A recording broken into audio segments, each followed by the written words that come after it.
Hello friends, स्वागत है आपका अपने ट्यूटोरियल में जिसका नाम है एडवांस्ड स्टडी ट्यूटोरियल। आज हमारे पास एक खास शख्सियत मौजूद है जिनसे आपको हम रूबरू करवाएंगे। चलिए जानते हैं कि उनका ये मेन थीम क्या था, किस तरह से वो इस सफलता को अपने कदमों के ऊपर लेकर आए। मिस्टर रवि राज, स्वागत है आपका अपने ट्यूटोरियल में।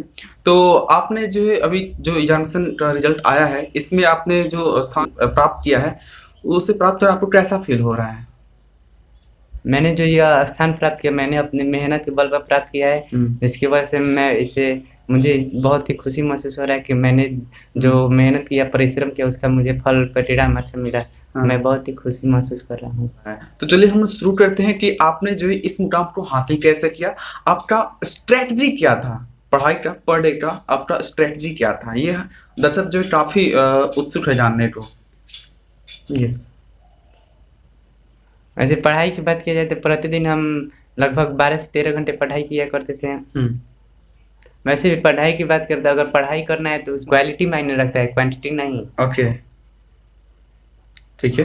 तो पर डे का शेड्यूल आपका क्या होता था? मतलब पर डे का, क्योंकि पढ़ाई जो काफी नीरज चीज है, तो आप इसको कैसे मेंटेन करते थे?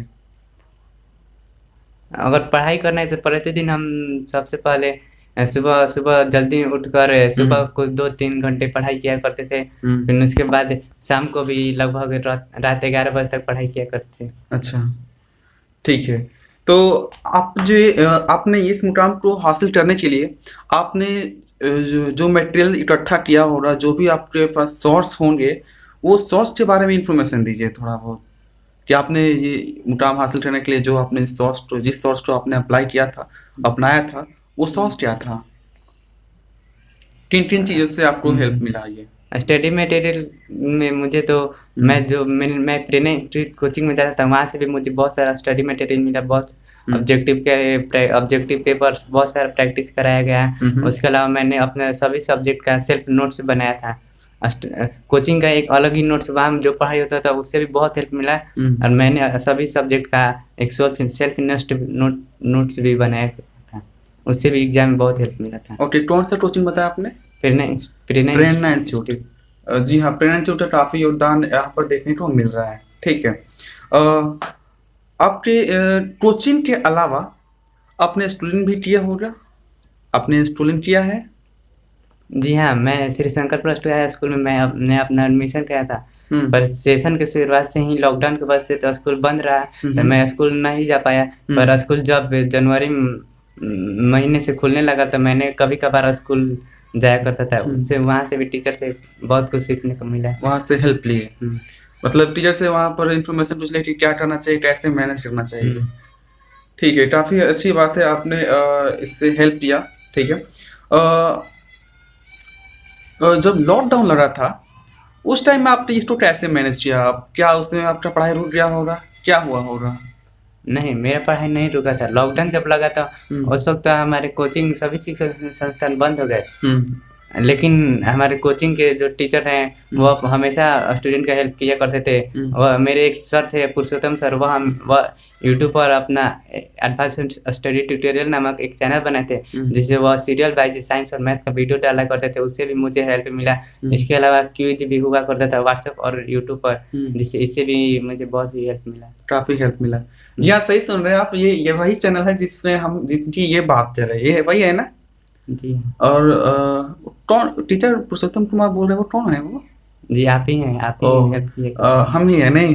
ओके, चलिए। मेहनत रन लाई। मैंने मतलब कुछ उस समय सोचा था कि कैसे हेल्प किया जाए, क्योंकि उस समय मेरा ये टीचिंग जो है पैसन है, और उस समय कैसे लोग तक जो सुविधा पहुंचाया जाए, क्योंकि लॉकडाउन लग चुका था और सबका पढ़ाई बर्बाद ना हो, इसलिए मैंने उस समय ये सोचकर जो है इकट्ठा, मतलब अपना सेटअप, बोर्ड वगैरह, मॉनिटर वगैरह सबका जो सेटअप घर पर ही किया था, और वहाँ से मैंने इसको वहाँ से लॉन्च किया करता था वीडियो को पर डे। तो आपने अभी बताया कि आप जो यूट्यूब और ट्विच का हेल्प किया करते थे, वो कितना सपोर्टिव था?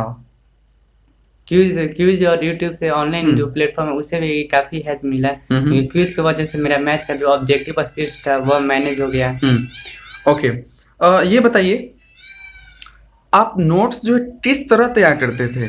नोट्स, क्योंकि एग्जामिनेशन में नोट्स काफ़ी मायने रखते हैं, तो आपके नोट्स का प्रिपरेशन का तरीका क्या था? नोट्स जो बनाना रहता है वो अगर जो सब्जेक्ट हमारी कोचिंग में सभी सब्जेक्ट पढ़ाई हुआ करता था, तो जो सब्जेक्ट जब लेसन जो टॉपिक पढ़ाई हुआ करता था, मैं उस टॉपिक से रिलेटेड सभी नोट्स शॉर्ट ब्रीफ में बनाया करता था। ओके। टीचर के द्वारा भी नोट्स दिया गया होगा, वो भी लिखवा रहे होंगे, तो उनसे उनके नोट्स में और आपके सेल्फ के नोट्स में क्या डिफरेंस होता था? डिफरेंस की बात करते हैं, जो टीचर नोट्स दे रहे हैं, जो हम सेल्फ से नोट्स बनाते हैं उसमें बहुत डिफरेंस है।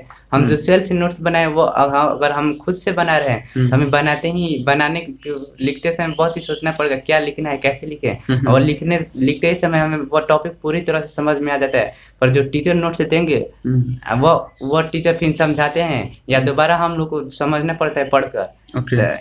इससे तो उससे भी प्रॉफिट होता है, पर उससे डबल प्रॉफिट होता है जब हम सेल्फ नोट्स बनाते हैं, क्योंकि नोट्स बनाते ही हम लोग को वो पूरा तरह से टॉपिक समझ में आ जाता है। ओके। ये टोटल 6 सब्जेक्ट हैं इस एग्जामिनेशन में पूछे जाते हैं, तो उसमें सबसे हार्ड आपको क्या लगा? मुझे तो कोई सब्जेक्ट हार्ड नहीं लगा। मैंने जो सब्जेक्ट लग रहा था कि थोड़ा इसमें कमजोरी है या ज़्यादा विशेष ध्यान देना है, तो मैं उस सब्जेक्ट को थोड़ा विशेष बल देता था, और जो सब्जेक्ट मेरा अच्छा था, अच्छा परफॉर्मेंस था, उसको थोड़ा कम समय दिया था। ओके। मैथ को लेकर अक्सर छात्रों में डर लगा रहता है कि मैथ में क्या होगा, कैसे होगा, तो आप इस चीज़ को कैसे मैनेज किए? मैथ भी एक सब्जेक्ट है, उसमें ज़्यादातर रहता है कैलकुलेशन ही रहता है। तो सबसे पहले जो विद्यार्थी को लगता है कि मेरा मैथ कमज़ोर है, वो अपना आगे बेसिक अगर वो कंप्लीट कर लेंगे तो मैथ हार्ड लगेगा ही ना। वो अपना कैलकुलेशन स्पीड मेंटेन रखेंगे तो हार्ड नहीं लगेगा।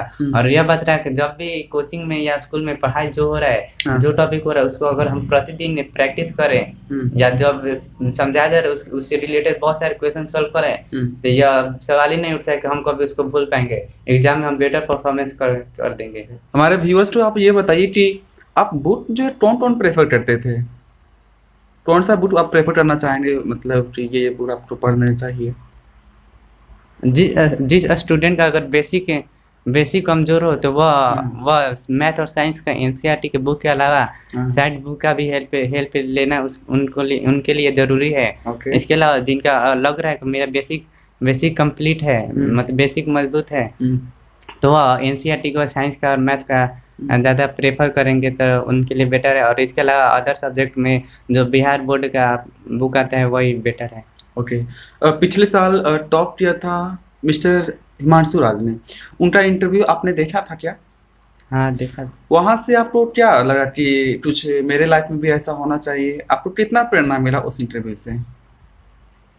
वो तो हिमांशु राज के इंटरव्यू से पहले ही मैंने सोच लिया था कि मुझे करना है, कुछ मैट्रिक एग्जाम बेटर करना है। पर जब वीडियो मैंने देखा तो उससे मेरे अंदर और थोड़ा ज़्यादा ही प्रेरणा बढ़ा कि मुझे भी अब करना ही होगा, यह कर सकता है, ऐसा बच्चा कर सकता है जिसके लिए संसाधनों का इतना अभाव था, इतना कमी का सामना करने के बावजूद भी वह कर सकता है। तो मेरे पास तो उससे कुछ ज़्यादा ही संसाधन उपलब्ध है, तो मैं उससे भी बेहतर कर सकता हूँ। और उससे भी मुझे प्रेरणा मिला। ठीक है। अच्छा, ये 2 तरह का मोटिवेशन होता है, एक सेल्फ मोटिवेशन होता है और एक एक्सटर्नल मोटिवेशन होता है। आपको किसने सबसे ज़्यादा सपोर्ट किया? वैसे तो मेरे अंदर हमेशा ही सेल्फ मोटिवेशन रहा है, पर कभी कभार बहुत ही ऐसा समय आया करता था, घड़ी आया करती थी जिसमें मेरा सेल्फ मोटिवेशन डाउन हुआ करता था। ऐसे समय में अमृतेश सर मुझे हमेशा मोटिवेट किया करते थे। जब भी मुझे लगता था कि मेरे मोटिवेशन का, मैं उनसे संपर्क किया करता था और वह मेरा हमेशा मोटिवेशन बढ़ाया करते थे। ओके। जब आप स्टडी किया करते थे उस समय कभी लगता है कि बोरिंग फील हो रहा हो, तो आप जो उस टाइम क्या करते थे? आप इससे कैसे उससे बचते थे? जब कभी भी पढ़ाई से मन उब जाए या बोरिंग लगे तो कुछ म्यूजिक सुन लिया करते थे। केवल म्यूजिक से? हाँ, म्यूजिक से हो जाया करता था। ओके। और अगर उससे भी ना हो तब हम अपने टीचर से, अमृतेश सर से संपर्क करते थे, वो मोटिवेशन बढ़ाया करते थे। आप कोचिंग में आपने बताया कि प्रेरणा इंस्टीट्यूट में पढ़ते थे, वहाँ पर आप कितना टाइम देते थे? लगभग 2 से 3 घंटा प्रतिदिन टाइम दिया करते थे। ओके, वहाँ पर 2 से 3 घंटा आप पर डे टाइम दिया करते थे। उसके बाद जो है आपका बाकी के जो घंटे थे वो कहाँ पर बीत रहे थे? उसके अलावा बाकी घंटे कभी कभार स्कूल भी जाया करते थे, और उसके अलावा ज़्यादातर समय हम अपनी सेल्फ स्टडी को दिया करते थे। और टबी टबार स्टूल ऐसा क्यों बोल रहे? टबी टबार मतलब स्टूल टबी टबार ही लगते थे क्या? नहीं, लॉकडाउन की वजह से तो पूरा सेशन पूरा महीना स्कूल बंद रहा, पर स्कूल स्कूल खुला तो उस वक्त स्कूल लगभग जनवरी के महीने में खुलना शुरू हुआ। और उस वक्त एग्जाम में बहुत ही कम समय था, तो मैं सोचा कभी कभार स्कूल जाकर वहाँ से मोटिवेशन टीचर का जो प्रॉब्लम है, जो लगता है कि स्कूल से हेल्प मिल रहा है, उसको मैंने सोचा कि वो हेल्प लूँ, और ज़्यादातर मैंने सेल्फ स्टडी को ही दिया बढ़ा। ओके, आपके इस सफलता के लिए आप प्रेरणा इंस्टीट्यूट कितना योगदान मानते हैं? इस सफलता में तो प्रेरणा इंस्टीट्यूट का बहुत ही योगदान है। लगभग 70 से 80% मैं योगदान कर सकता हूँ, वहाँ से मुझे मिला ही है। बाकी के 30% आपको?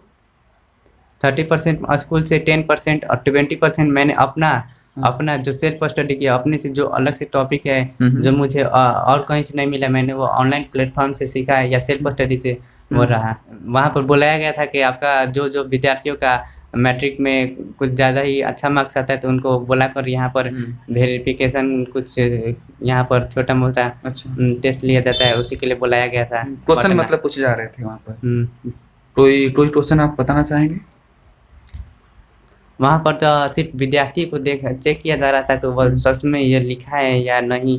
वहाँ पर वैसे तो पेपर से छोटा मोटा 1 नंबर का या 2 नंबर का सवाल 1-2 पूछा जा रहा था। उसके अलावा बहुत ही आधारभूत है, जो बेसिकली जो 10th के क्लास के स्टूडेंट होते हैं उनको पता होता है, उसी तरह का पूछा जाता है। भले ही पढ़ने लिखने में भले ही कमज़ोर क्यों ना, पर ये बेसिक क्वेश्चन था, वो सभी स्टूडेंट को पता रहता है जनरली। ओके, ये एग्जामिनेशन जो है डिस्क्रिप्टिव है ना, मतलब लिखित है, तो इसमें राइटिंग का कितना रोल है? राइटिंग ही बहुत ही महत्वपूर्ण भूमिका निभाता है। मतलब क्या लगता है, राइटिंग अगर ठीक ठाक ना हो और समझ में आ रहा हो तो उनका मतलब क्या हो सकता है?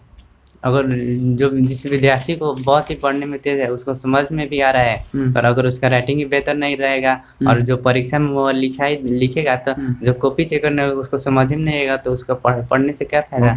सही सुन रहे हैं आप।